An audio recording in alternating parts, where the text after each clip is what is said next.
નમસ્કાર દર્શક મિત્રો, લાઈવ ફોન ઇન કાર્યક્રમ હેલો આરોગ્યમાં હું ડૉક્ટર ભાગ્યેશ પંચાલ એકવાર ફરીથી આપ સૌ દર્શક મિત્રોનું હાર્દિક સ્વાગત કરું છું. મિત્રો, આજે આપણે વાત કરવાના છીએ અલ્ઝાઇમર રોગ એટલે કે સ્મૃતિભ્રંશના રોગ વિશે. મિત્રો, દરરોજની રોજિંદી પ્રક્રિયાઓમાં કોઈ કામ ભૂલી જવું, કોઈ વસ્તુ ભૂલી જવી એ બહુ જ સામાન્ય બાબત છે. પરંતુ જ્યારે આ ભૂલી જવાની પ્રક્રિયા એક રોગ બની જાય તો, એક આદત બની જાય તો, અને આ ભૂલવાની પ્રક્રિયા એક વસ્તુ અથવા તો કોઈ કામને સીમિત ના રહેતા તેનો વ્યાપ જો આપણા રોજબરોજની ક્રિયાઓ અને આપણા અસ્તિત્વ સુધી જાય તો મિત્રો, આ અલ્ઝાઇમરનો રોગ જેને થતો હોય છે તેની સૌથી વધુ અસર તેના દર્દી ઉપર તેમજ તેની આસપાસના તેના જે સગા સંબંધીઓ છે, તેની આસપાસના જે તે કેરટેકર છે તેમની પર સૌથી વધારે અસર થતી હોય છે. કારણ કે તેનાથી આપણી જે રોજબરોજની પ્રક્રિયાઓ છે, લાઇફસ્ટાઇલ છે, દરેક વસ્તુ બદલાઈ જતી હોય છે. તો આ રોગને વધારે ઊંડાણથી સમજવા માટે, તેના લક્ષણોને સમજવા માટે તેમજ તેની સારવારમાં આપણે શું કરી શકીએ તે સમજવા માટે આપણે આજે વિસ્તૃત ચર્ચા કરીશું. આ ચર્ચા કરવા માટે આપણી સાથે સ્ટુડિયોમાં ઉપસ્થિત છે તેમની સાથે તેમનો પરિચય કરાવી દઉં તો આપણી સાથે છે ડૉક્ટર શ્રી R.S. ભાટિયા સાહેબ કે જેઓ એક સિનિયર ન્યુરોફિઝિશિયન છે, અને સાથે છે ડૉક્ટર ભૌતિક તિલવા સાહેબ જેઓ પણ એક મગજના રોગના નિષ્ણાત કે ન્યુરોફિઝિશિયન છે અને હાલમાં GCS મેડિકલ કોલેજમાં ન્યુરોફિઝિશિયન તરીકે સેવા આપી રહ્યા છે. તો ડૉક્ટર ભાટિયા સાહેબ તેમજ ડૉક્ટર ભૌતિક સાહેબ આ બંનેનો સ્ટુડિયોમાં હાર્દિક સ્વાગત કરું છું. તો હમણાં જ 21મી સપ્ટેમ્બરે વિશ્વ અલ્ઝાઇમર દિવસ તરીકે જેને આખા વિશ્વમાં ઉજવવામાં આવે છે, જેનાથી વિશ્વમાં અલ્ઝાઇમર રોગ વિશે તેની અવેરનેસ વધારે થાય. તો ડૉક્ટર ભૌતિકભાઈ, આપને પૂછવા માંગીશ કે જે અલ્ઝાઇમર રોગ વિશે આપણે જે વાત કરવાના છીએ, તો બેઝિકલી અલ્ઝાઇમર રોગ શું છે, તે કઈ રીતે થાય છે, તેના વિશે થોડીક પ્રાથમિક સમજ આપશો. અલ્ઝાઇમર્સ ડિઝીઝ એકચ્યુઅલી આજથી 100 વર્ષ પહેલાં ડૉક્ટર અલ્ઝાઇમર્સ જે જર્મનના ન્યુરોલોજિસ્ટ હતા, એમને સૌપ્રથમ આ રોગ વિશે વિશ્વને માહિતી આપી અને એમને દર્દીઓમાં જોયું કે મગજની અંદર નવા નવા કોષો, જે મગજના કોષ હોય છે તેમાં રસાયણોની ખામી હોવાને કારણે તેમની વચ્ચેનું કોમ્યુનિકેશન બંધ થઈ જાય છે, જેની સૌથી વધારે ઇફેક્ટ આપણી મેમરી ઉપર પડે છે. પછી ધીરે ધીરે ધીરે મગજના બીજા ભાગ પણ ઇન્વોલ્વ થતા જાય છે અને તેને કારણે નહીં કે મેમરી, એમના બિહેવિયર, પર્સનાલિટી અને રોજિંદી એક્ટિવિટીમાં એમની અસર થાય છે. જેમ કે રસ્તાઓનું કોમ્યુનિકેશન બંધ થઈ જાય તો શહેર ઉપર જેવી અસર થાય તેવી જ અસર મગજમાં થાય છે. કોષો વચ્ચેનું કોમ્યુનિકેશન બંધ થઈ જાવ અને આ રોગનો હંમેશા વધારો જ થતો રહે છે. ધીરે ધીરે ધીરે મગજના બધા જ કોષો ઉપર તેની ઇફેક્ટ થાય છે. અચ્છા ભાટિયા સાહેબ, કયા એવા લક્ષણો છે સામાન્ય ભૂલવા કરતાં જે અલ્ઝાઇમર રોગના લક્ષણો વિશે વાત કરીએ તો કયા એવા લક્ષણો છે કે જેનાથી આપણે કોઈ વ્યક્તિને જ્યારે આ લક્ષણો દેખાય ત્યારે કોઈ નિષ્ણાતની સલાહ લેવી જોઈએ તો આપણે પૂછી શકીએ આને અલ્ઝાઇમર રોગના લક્ષણો કહી શકાય? હું ભાગ્યેશભાઈ, જે ડૉક્ટર ભૌતિકભાઈએ જે વાત કરી છે એને એક કે બે પોઈન્ટ બીજા ઉમેરવા માગું છું. બધાથી પહેલાં તો આપણે એક શબ્દ ડિમેન્શિયા એ સમજી લેવું જોઈએ. ડિમેન્શિયામાં જે આપણા મગજના સેલ્સ છે, કણ છે, એ ધીરે ધીરે મૃત્યુ પામે છે, ખલાસ થાય છે. અને આ ડિમેન્શિયા બીમારીમાં ઘણી બધી બીમારીઓ આવતી હોય છે અને એમાંથી બધાથી કોમન બીમારી આલ્ઝાઇમર્સ બીમારી છે, જે 60થી 80% ડિમેન્શિયાના દર્દીઓને આલ્ઝાઇમર્સની બીમારી હોય છે. બીજા ઘણા બધા બી ડિમેન્શિયાના પ્રકારો છે. હવે જે આલ્ઝાઇમર્સ ડિમેન્શિયા જે છે એમાં મુખ્યત્વે શરૂઆત અંદાજે 50-60 વર્ષ પછી એના લક્ષણોની શરૂઆત થાય છે અને મુખ્યત્વે મેમરી, યાદશક્તિના કેન્દ્ર પર નુકસાન થાય છે. ત્યાંના કણો ધીરે ધીરે ખલાસ થતા જાય, જે થકી દર્દી રોજિંદાની જિંદગીમાં જે કાર્યવાહી કરે છે એ ભૂલતો જાય છે. જે લાંબા ગાળે વર્ષોથી પડેલી મેમરી છે, યાદશક્તિ છે, એ યથાવત રહે છે, પણ જેમ કે કાલે શું કર્યું, કોઈ વસ્તુ ક્યાં મૂકી દીધી, તો છેલ્લા 5-7-10 દિવસની અંદર થયેલા બનાવો એ ભૂલતો જાય. ઘણી વખતે આ વસ્તુની જ્યારે શરૂઆત થાય તો પેશન્ટ અને પેશન્ટના સગાઓ અને ઉંમરની સાથે થતા ચેન્જીસ, બદલાવ સમજતા હોય છે, પણ પછી આ બીમારી ધીરે ધીરે વર્ષોમાં આગળ વધે અને યાદશક્તિનું પ્રમાણ વધારે ને વધારે બગડતું જાય. એટલે એને હિસાબ કિતાબ કરવામાં તકલીફ પડે. એ રસ્તાઓ ભૂલવા માંડે. ઘણી વખતે ઘરેથી ખોવાઈ જાય. કોઈને વધારે પૈસા આપી જાય, પૈસા લેવાના ભૂલી જાય, કઈ વસ્તુ ક્યાં મૂકી. તો આ રીતના યાદશક્તિના લક્ષણો એમને આવતા જાય છે. એની સાથે સાથે જેમ ડૉક્ટર ભૌતિકભાઈએ કીધું કે સ્વભાવમાં બી ઘણો ફરક ઘણા લોકોમાં જોવા મળે છે. ઘણા લોકો ચૂપ થઈ જતા હોય છે, જેને આપણે વિડ્રોલ કહીએ છીએ. એ શાંત થઈ જતા હોય છે, વાતચીત ઓછી કરી દે છે, સગાઓને ઓળખવાનું ઓછું કરી દે, અને ઘણા લોકો ઉગ્ર થઈ જતા હોય છે. એટલે 60-65ની ઉંમરે જ્યારે એમને ખ્યાલ આવે કે કાંઈક ગડબડ છે અને મારું મગજ એ નથી જે પહેલાં હતું, તો એની સાથે સાથે આવા દર્દીઓને સ્વભાવમાં પણ ઘણો ફરક. તો એટલે આ રીતે વિવિધ પ્રકારની રીતે આલ્ઝાઇમર્સ ડિમેન્શિયાના દર્દીઓ આપણી સમક્ષ આવતા હોય છે.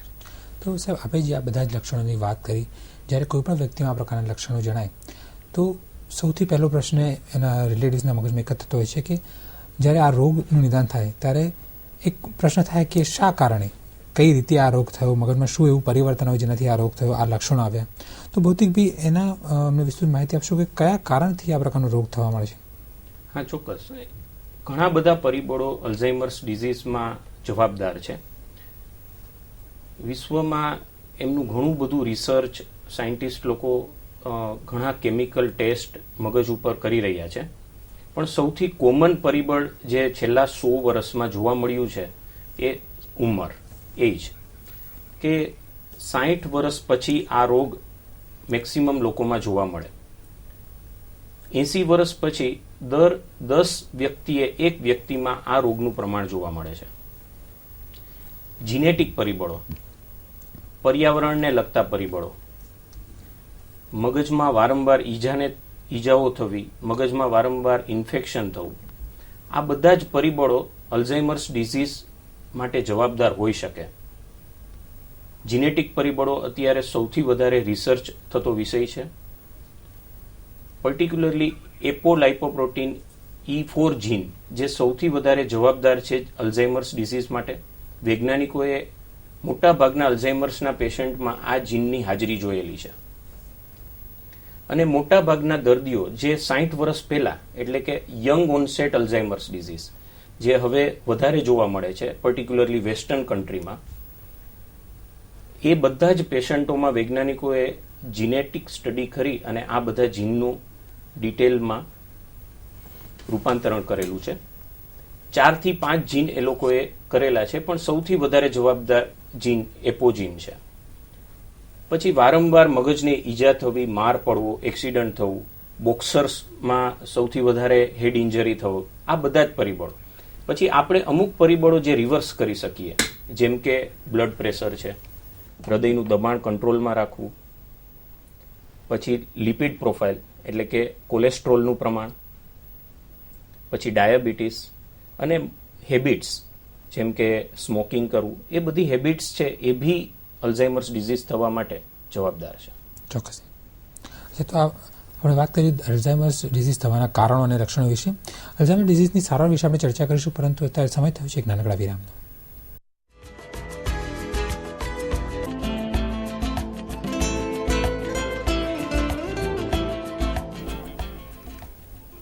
નમસ્કાર. એક નાનકડા વિરામ બાદ આપ સૌ દર્શક મિત્રોનું સ્વાગત છે હેલો આરોગ્ય કાર્યક્રમમાં.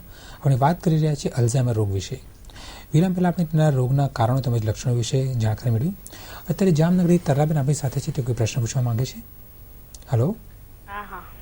હા, નમસ્કાર તરલાબેન, આપનું સ્ટુડિયોમાં હાર્દિક સ્વાગત છે. શું પૂછવા માંગો છો? નમસ્કાર.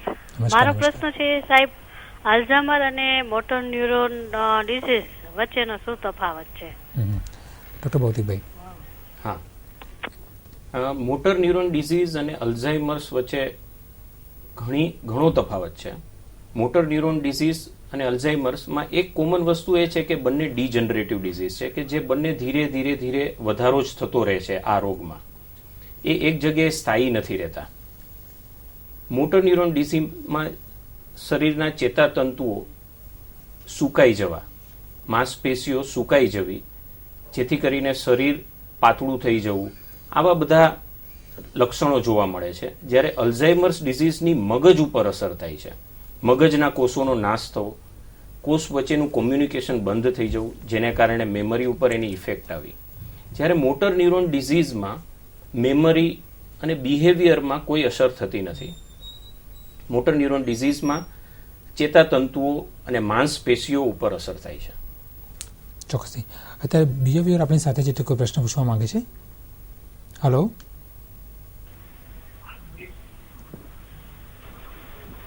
હલો. હેલો. હા, નમસ્કાર કુંજનબેન, આપનું સ્ટુડિયોમાં સ્વાગત છે. શું પૂછવા માંગો છો? હા, મારો પ્રશ્ન છે કે તમે જે પ્રમાણે કીધું એ પ્રમાણે અલ્ઝાઇમર 60 વર્ષથી ઉપરના વ્યક્તિઓમાં જોવા મળે છે, તો શું કોઈ ઘરમાં કોઈ માતા પિતાને ગમે તેને કોઈને હોય તો શું જેનેટિકલી એમના બાળકોને પણ ભવિષ્યમાં થઈ શકે છે? જે રીતે મેં વાત કરી, જીનેટિક પ્રીડિસ્પોઝિશન એટલે કે જીનેટિક રિસ્ક ફેક્ટર એક અલ્ઝાઇમર્સ ડિઝીઝ માટેનું કોમન પરિબળ છે. પણ મોટા ભાગના દર્દીઓમાં જીનેટિક પરિબળનો જો આપણે ફાળો ગણીએ તો એ 1% કરતાં બી ઓછો છે. એટલે કહી ન શકીએ કે જો ફેમિલીમાં અલ્ઝાઇમર્સ ડિઝીઝ હોય તો એમના ફેમિલી અધર મેમ્બર્સને બી અલ્ઝાઇમર્સ ડિઝીઝ થઈ શકે. પણ અત્યારે વૈજ્ઞાનિક રિસર્ચ થઈ રહ્યું છે કે કયા જીન્સ એના માટે સૌથી વધારે કારણભૂત છે. જે રીતે મેં વાત કરી કે એપો જીન્સ છે તે સૌથી વધારે કારણભૂત છે, તો એ જીનને કારણે.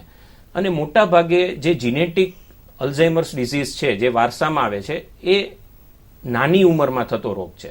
60 અથવા 80 વર્ષની ઉંમરે થતો રોગ નથી. 50 વર્ષે 45 વર્ષે યાદશક્તિને લગતા રોગ જે શરૂઆત થઈ છે એ મોટા ભાગે જનીન અથવા તો કે જીનેટિક રિલેટેડ રોગ છે. ચોક્કસ. અચ્છા ડૉક્ટર ભાટે સાહેબને પૂછવા માંગીશ કે અલ્ઝાઇમર રોગની જે આપણે વાત કરી તે કેવી રીતે પ્રોગ્રેસ થાય છે, તેના તબક્કાવાર વિશે આપણે જણાવશો અને તેનું નિદાન કેવી રીતે કરી શકવામાં આવે છે?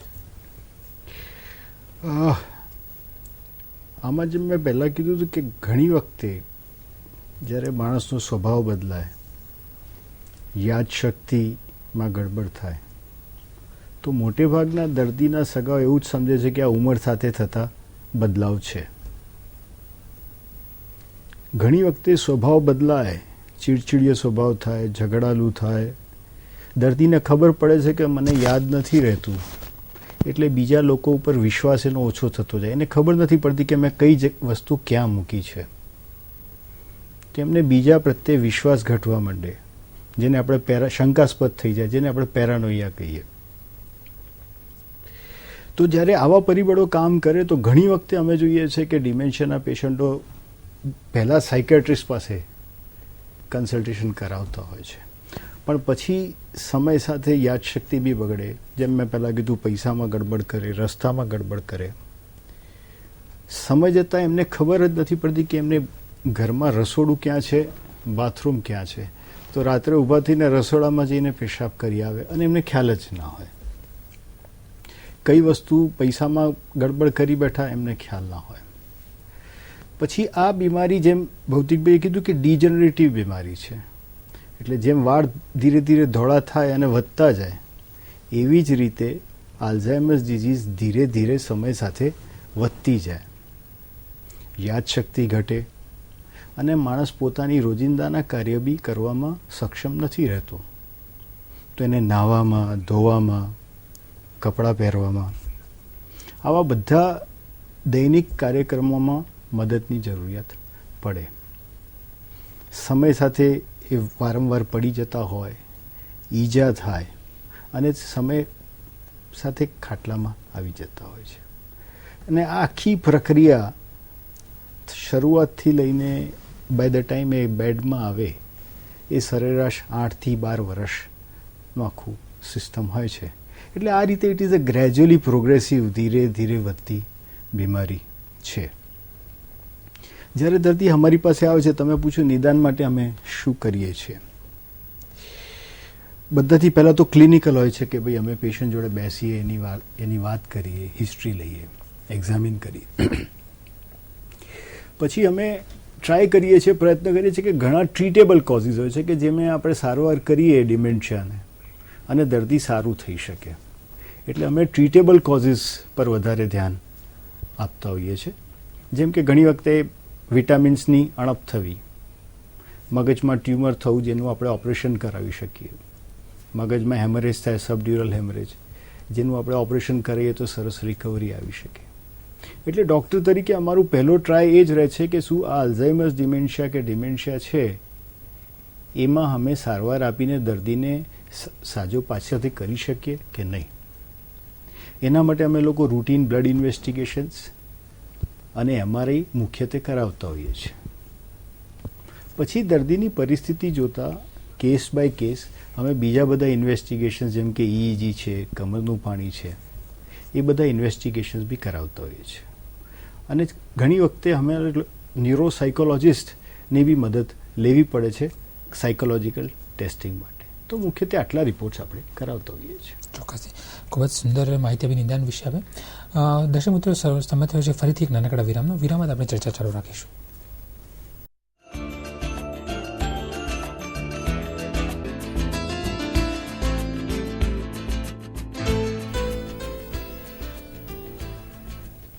નમસ્કાર દર્શક મિત્રો, હેલો આરોગ્ય કાર્યક્રમમાં આપણે વાત કરીએ છીએ અલ્ઝાઇમર રોગ વિશે. આપણે વાત કરી તેના લક્ષણો, તેની કારણો તેમજ તેના નિદાન વિશે. આપણે તેની વાત કરીશું હવે તેની સારવાર વિશે. તો ડૉક્ટર ભૌતિકભાઈ, જે મહત્વનો પ્રશ્ન છે કે અલ્ઝાઇમર રોગ જો કોઈને થયો હોય તો તેની સારવાર કેવી રીતે કરી શકાય, કેવી રીતે દર્દીને સાજો કરી શકાય, તો તેને કેવી રીતે તેને સપોર્ટ કરી શકાય, તો તેની સારવાર વિશે થોડીક માહિતી આપશો. ચોક્કસ. તમારા પ્રશ્નમાં જ જવાબ છે. સૌથી પહેલા અલ્ઝાઇમર્સના દર્દીઓને સપોર્ટની જરૂર છે.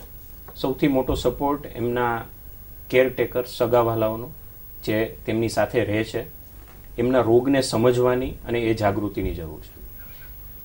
સાયન્સમાં ઘણી બધી શોધ ચાલી રહી છે કે અલ્ઝાઇમર્સ ડિસીઝને કઈ રીતે રોકી શકાય. અત્યારના સ્ટેજ ઉપર અલ્ઝાઇમર્સ ડિસીઝ એ પ્રોગ્રેસિવ એટલે વધતો જતો રોગ છે. એને રોકી શકાય એવી કોઈ દવા શોધાણી નથી. પણ હા, અલ્ઝાઇમર્સ રોગને સ્થાયી કરી શકાય એવી કેટલીય દવાઓ માર્કેટમાં અત્યારે અવેલેબલ છે. આપણે એ દવાઓ દઈ અને રોગને સ્થાયી કરી શકીએ, પણ અલ્ઝાઇમર્સ ડિઝીઝને આગળ વધતો અટકાવી શકાય નહીં. જેમ સાહેબે અને આપણે ચર્ચા કરી કે અલ્ઝાઇમર્સ ડિઝીઝ સાથે સાથે પેશન્ટને બીજા ઘણા બધા સાયકોલોજીકલ ઇસ્યુ હોય છે. એટલે દર્દીને સાયકોલોજીકલ સપોર્ટની સૌથી વધારે જરૂરત હોય છે.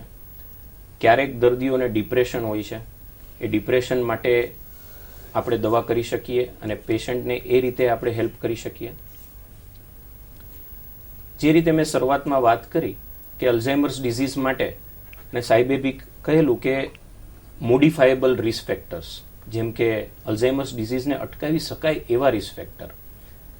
ડિપ્રેશન એ સૌથી મોટું રિસ્ક ફેક્ટર છે. જે લોકોને યંગ એજમાં ડિપ્રેશન લાંબા સમય સુધી જોવા મળે છે, એ લોકોમાં અલ્ઝાઇમર્સ ડિઝીઝ થવાનું પ્રમાણ બી વધારે હોય છે. તો આ ટાઈપ આપણે ડિપ્રેશનને રોકી શકીએ.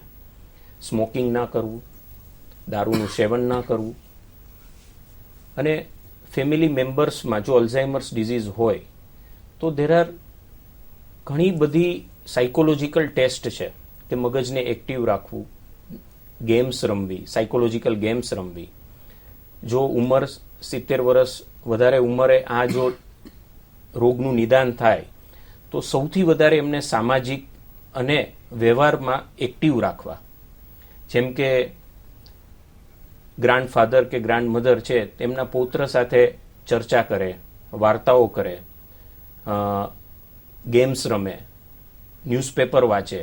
એટલે કે સાયકોલોજીકલી અલ્ઝાઇમર્સના દર્દીઓ સૌથી વધારે એક્ટિવ રહે એવા પ્રયત્ન કરવા જોઈએ. બધું તમે આ જે સારવારની વાત કરી તે જ સારવાર માટે પૂજાબેન રાજકોટથી આપણી સાથે છે, તે કોઈ પૂછવા માંગે છે. તો પૂજાબેન, હલો. હા, નમસ્કાર પૂજાબેન, શું પૂછવા માંગો છો આપ? એટલે આપણે રસોઈ કરતા હોય ને જે કોઈ જમવા બેઠેલ વ્યક્તિ જે આપણી પાસે વસ્તુ માંગી, પછી આપણે આપણું કામ એક રોટલી આપણે માની શકીને પછી આપણે વસ્તુ જમાઈએ આપણે યાદ જ ન રહે, અને પછી પાછી એ લોકો વસ્તુ ને એમ કે મને તમે કેમ ન આપી, એટલી જ વારમાં વસ્તુ કેમ આપણને ભૂલાય છે. હા, મેં જે રીતે ચર્ચા કરી કે અલ્ઝાઇમર્સ ડિઝીઝમાં સાહેબે કીધું કે પેશન્ટને કોઈ ભાન જ નથી રહેતું કે એ 10 મિનિટ પહેલા બી શું જમ્યા હતા, કઈ જગ્યાએ એમને બાથરૂમ જવું છે, કપડાં કેમ પહેરવા છે. અલ્ઝાઇમર્સ ડિઝીઝમાં જેમ જેમ રોગ વધે તેમ આ બધા જ અપંગતા પેશન્ટને આવતી જાય છે. એટલે સૌથી વધારે આ પ્રકારના દર્દીઓની સારવાર ડોક્ટર કરતાં એમના કેરટેકર સગાવાલાઓ કરી શકે કે ભાઈ એમને ડાયટમાં આટલું જ લેવું જોઈએ. આ ઉંમરના માણસો 2 અથવા 3 રોટલી ખાય અને આટલું પ્રમાણમાં ખાય તો એ પછી આપણે એને સમજાવવા જોઈએ કે ના, તમારો ખોરાક પૂરો થયો છે. એટલે આ રીતે આપણે એમને મદદ કરી શકીએ. અચ્છા ભટ્ટે સાહેબ, આ સારવારની વાત થઈ, જેમ આગળ પૂજાબેને એમની ચિંતાની જે વર્ણન કર્યું, ત્યાં બધી પૂછવા માંગીશ કે અલ્ઝાઇમરના રોગના દર્દીઓની સાથે જે સાર સંભાળ કરતા હોય તેમનો શું રોલ છે આ રોગને સારવાર કરવામાં? જો આલ્ઝાઇમર્સ અથવા ડિમેન્શિયા એક બહુ વિચિત્ર રોગ છે, કારણ કે આમાં દર્દી કરતાં દર્દીના સગાઓ વધારે પીડાય છે. કોઈને વય આવતી હોય, કોઈને પેરાલિસિસ થાય, કોઈને હાર્ટ એટેક થાય તો એમાં દર્દી પોતે પીડાય. જ્યારે ડિમેન્શિયા એવી વસ્તુ છે કે જેમાં સગાઓ વધારે હેરાન થાય. કેમ? કેમ કે અત્યારે પૂજાબેને બહુ જ સરસ પ્રશ્ન પૂછ્યો જે અમે લોકો રોજિંદા જોતા હોઈએ છીએ કે ડિમેન્શિયાના પેશન્ટ જમ્યો છે, કલાક પછી કહે છે કે તમે જમવાનું આપ્યું જ નથી. એટલે એક બાજુ શંકા કરે કે મને જમવાનું આપ્યું નથી, અને બીજી બાજુમાં વારંવાર એકની એક વાત કરે કે તમે મને ફરીથી જમવાનું આપો. અને ફક્ત જમવાની વાત ઉપર જ નહીં, પણ આવી ઘણી બધી વાતોનું વારંવાર એ રટણ કરે. સાંજ સુધીમાં પેશન્ટના સગા પેશન્ટને સમજાવીને થાકી જાય, પણ પેશન્ટનું રટણ ચાલુ ને ચાલુ જ હોય, કારણ કે એને ખબર જ નથી કે મેં 5 મિનિટ પહેલાં શું પ્રશ્ન પૂછ્યો છે. એટલે ઘણી વખતે એવું જોવામાં આવ્યું છે કે પેશન્ટના સગાઓ જે કેરટેકર છે they have very high chances of depression. એ પોતે થાકી જતા હોય છે, અને એટલા માટે જ જે સગાઓ છે, જે કેરટેકર છે, એમનો બધાથી વધારે રોલ. એટલે સૌથી વધારે સગાઓએ તેની ધ્યાન રાખવી જોઈએ, તેમને સપોર્ટ જેટલું બને એટલું કરીને તેને સારવાર આપવી જોઈએ, તે ચોક્કસથી વાત. તો સમયની મર્યાદા છે ડૉક્ટર સાહેબ, અને આ વિશ્વ અલ્ઝાઇમર દિવસ વિશે આપણે જે વાત કરી તેના અનુસંધાનમાં ડૉક્ટર ભાટિયા સાહેબને વિનંતી કરીશ એક લાઇનમાં આપનો મેસેજ દર્શક મિત્રોને આપશો. બધાથી પહેલી વસ્તુ છે અવેરનેસ. આપણા સમાજમાં આ બીમારી વિશે અવેરનેસ કરવી ખૂબ અનિવાર્ય છે, જે થકી આપણે આ બીમારીને જલ્દી પકડીને અને આ બીમારી માટેના પરિબળો માટે આપણે કામ કરી શકીએ. ચોક્કસ. ડૉક્ટર ભૌતિક બી આપ એક નાનકડો મેસેજ દર્શક મિત્રોને આપશો. આ વર્ષે અલ્ઝાઇમર્સ ડેની થીમ છે 2016માં રિમેમ્બર મી, અને એ જ મારો મેસેજ છે કે રિમેમ્બર ધેમ. ડૉક્ટરો, રિલેટિવ અને આજુબાજુ રહેતા લોકો આ ટાઈપના દર્દીઓને સૌથી વધારે સપોર્ટ આપે. ચોક્કસથી. ખૂબ જ નાની સમય મર્યાદામાં જે સુંદર માહિતી ડૉક્ટર આર.એસ. ભાટિયા સાહેબ તેમજ ડૉક્ટર ભૌતિક તિરવાર સાહેબે આપણને આપી, તે માટે સૌ ડૉક્ટર મિત્રોનો ખૂબ ખૂબ આભાર માનું છું, અને દર્શક મિત્રો પણ ખૂબ ખૂબ આભાર માનું છું કાર્યક્રમ નિહાળવા માટે. તો આ સાથે આજનો કાર્યક્રમ અહીંયા અમે સમાપ્ત કરીએ છીએ. ફરીથી મળીશું આવતા અંકિત નવા વિષય સાથે. ત્યાં સુધી રજા આપશો. નમસ્કાર.